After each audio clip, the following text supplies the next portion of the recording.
fate of a former APD sergeant is now in the hands of the jury. Adam Casaus' vehicular homicide trial wrapped up today. The state says Casaus was reckless when he blew through a red light in his police SUV, but the defense insists he was doing his job. Here's News 13's Cole Miller.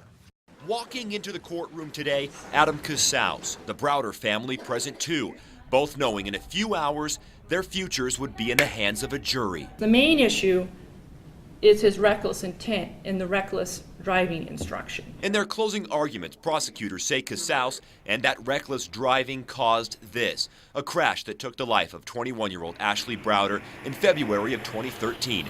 Assistant District Attorney Guinevere Ice says Casaus was speeding west down Paseo and blew through a red light at Eagle Ranch. On the stand Friday, Casaus says he thought the light turned green before impact. Prosecutors say his emergency lights were on, but there was no siren. Casaus claims he was going after a dangerous driver. Even if that's the case, he's not allowed to drive recklessly. His first priority is the safety of other drivers on the road. Investigators who testified say they never found any evidence of that.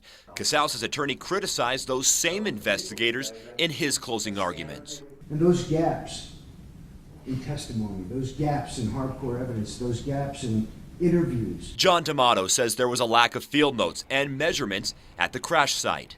Both of those families deserve better. They deserved a better investigation. Both attorneys asking the jury to side with them. I would ask you to find the defendant guilty. If you think about the evidence you got before you, you gotta find him not guilty. That was Cole Miller reporting. If the jury finds Casaus guilty of reckless vehicular homicide, he could face up to 6 years in jail. He also faces a separate charge for injuring Lindsay Browder, which could mean another 3 years.